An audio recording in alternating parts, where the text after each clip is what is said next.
everyone, it's Naomi and welcome to the Firecracker Department Aftershow. This is where some of the community members, sometimes some of the core members of the Firecracker Department get together and we discuss the past podcasts that have aired and what resonates for us, what hits our heart, what sticks in our brain, all that great stuff. And we get to hang out with some of my favorite Firecracker Department folks. So we've got M. Churchill, who's in Los Angeles, one of the funniest people I know, a writer, performer, and also the head of our wellness department and producer of the After Show. Then we've got AJ Edmonds, who's in Toronto, sometimes Los Angeles, and such a talented singer, actor, writer, creator, and in charge of producing not only the After Show, but helping us all, the Firecracker Department, muddle through the brand work and the legal work, and God bless her. And then we've got Fran Cabiello, who is in Toronto, and not only is she a creator and a producer at Centennial College right now in her final year, she's our very own Firecracker Department intern, which, oh boy, that makes me happy to say.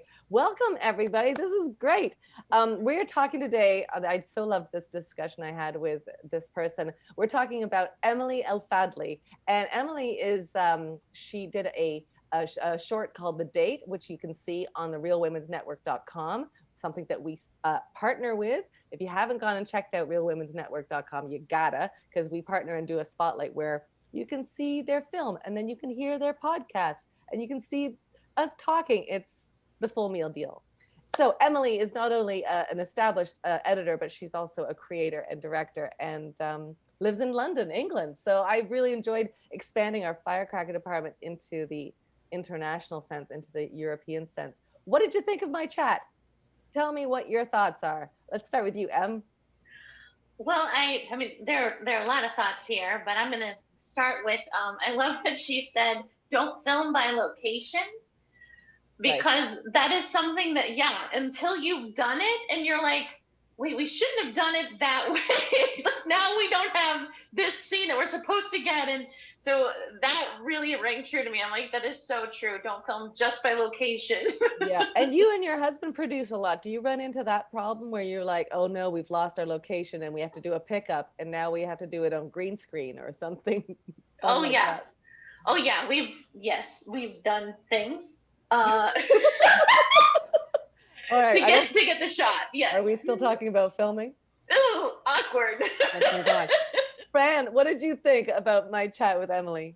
I really liked it, and I think one of the notes that I wrote down that resonated with me the most was to get people that are passionate about your project on the project. Yes. Because that's great. There are so many people who just want a credit, and that happened with me in our last short film, and the guy was so annoying, and he's like, you need to put it on IMDb. I'm like, it's not part of the criteria. He's like, I'm not doing it. I want a credit on IMDb. I'm like, oh boy, I don't need you. We don't need you. And he wouldn't let it go. I'll put it on IMDb. I'm like, don't right. do it. So it's just, you could really run into problems with people who are just in it for the wrong reasons. Oh my gosh, that goes for so many different capacities, Fran. I love that you pointed that out. That resonated. AJ, you're nodding. You're smiling. I see stuff going on. There's a lot. I got a lot, and I'm wearing it. No, I see it all. Every thought is dedicated to one of these lines. Yeah. Let's start at the top. We really discredit and disparage skeleton team shoots. For some reason, if you haven't been on that 100-person multi-billion-dollar shoot, it's like you're not a real filmmaker. Yes. And I have always believed that you are not a real filmmaker until you have been on the 4-person shoot, where you are learning what a C-stand is, how to make it work. I once had a gaffer, which is an electrician for anyone outside of our world. Everybody knows that. Yeah, no. Yeah, I know that. Yeah. Look me dead in the eye on a shoot and go, you're not a real filmmaker until you get hit in the head with a C-stand. I was like, that's fair. I hear you. Feels a bit like a threat. So I might wear a helmet for the rest of the shoot, but I don't disagree. And so much of what she was talking about with The Date and all of the other shoots leading up to this sort of directorial, it wasn't her debut, but it was one she was proud of to show. In order to be a truly fully formed filmmaker, you should know all of the roles. And you should be on a small team because like there are some shows and some films and just don't need 100 people. Like you can do it with 10. And I think that those productions deserve so much more energy and like kudos and like snaps. Like some of the best things I've worked on, there's been like 6 of us and we did everything and we didn't sleep, but we could look at it and go, I knew everybody's name. Yeah. I knew everybody's role, and everybody's energy was in creating what it was we were going into the day with. Yeah. It's sharing that common purpose and passion, like Fran was saying. And like The Date, I think is such a beautiful film. Like I remember watching it and going, I don't even care where this goes. I just want to watch these two fall in love. It was so beautiful. And you could tell that Emily had like investment of heart in it. And so did her crew and so did the actors. I shot a Canadian Strain, which was a feature, and We're Over Here Productions, I think they had 4 crew members. And when I got there, I'm like, where's your crew? And it was the slickest shoot ever because there weren't people talking when they shouldn't be talking. Everybody was focused on the thing. And yeah, it was great. What else from my chat with Emily resonated for you? Who else has something that hit your heart? I loved her talking about her family. Her family. And her creative writing, thinking that it wouldn't be found. Yes. Oh, poor thing. Been there. I was like, girl. Oh.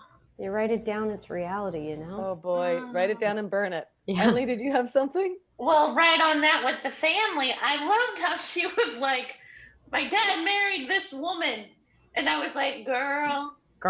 6 over here, six wives over here, so I'm with you. I get it. On my dad's side. Well, and she spells her name amazingly. I mean, my mom, Springfield, Illinois, we got it plain and Jane over here. But I loved that she said, I need to come out behind the camera and talk to the actors, because I don't think if you're not an actor, you don't realize that a lot of times you have no idea who's talking to you, and they're literally saying, do this better, and you're like, oh, cool, okay. And like just treating us like real people, and like just tell me what you want. Yeah. Like let's have a dialogue. That was just so refreshing to hear. Yeah, her instincts are amazing. I mean, I've worked with a lot of editors who would never want to direct, and that's why they went into editing, was because they wanted to be a part of the storytelling process, but they never wanted to have to talk to people. And so it was fascinating to hear sort of her journey of being an editor and then like really going, if I'm going to do it, I'm going to do it, and I may as well try. Yeah. Well, you edit a lot, AJ. Do you have that kind of like split focus with directing? Because I know that's part of your passions too. I just have this unsatiable desire to control everything. And so What's that? A safe space. What's a safe space? I'll just be quiet now. So I edit out of I taught myself and learned how to edit because I wanted to understand the process so that I could communicate with editors. That was more my instinct. I've always come at it from the desire to be collaborative and be in a space. But some of the most incredible creative people I've been in a room with are the editors. Because if we think that fixing a location problem is a problem in production, it is the post-production team that really brings it to life. And the editor directors I have worked with are some of the best creators, because they can see it not only for the physical form that we're shooting, but what the timeline looks like when you sit down and actually put it together. And that skill set is really, really hard to come by. Yeah. Fran, you're nodding because you've been doing a bunch of productions with through school. So is that resonating for you? I use resonating too much, but so be it. Suck it. It definitely is, because I did really love when she said editing is filmmaking, because when we do it at school, it's kind of like, it's not like we're hazing people to get like people on our crew, but it's like we go into this breakout room in this sense. And it's like, okay, well, who should we pick to do this? And who should we pick to do that? And it's like the editor, I don't want to say they're the most disrespected, but it's like no one wants to be the editor. But our editor, I've worked with the same one for both projects, and she does make the film, right? Like editing is filmmaking. She has to go through like 30 clips of the same thing, trying to figure out which one would be best to sync with the sound. And okay, this one, the sound's iffy, now I have to fix this, and the picture is bad on this one. And they're really just making it work so you have the best final product. Post-production, I love that, is just a group of magicians that sit in dark rooms. Like, I'm convinced, like I made a short film that was pretty when we shot it, but I would say 60 to 70% of the beauty and magic of it came in the post-production process. And that was my editor coming up with, the first bit being a different aspect ratio than the end bit, and like those little magical moments that you don't necessarily always see, but when something is edited so well, you enjoy the movie so much more.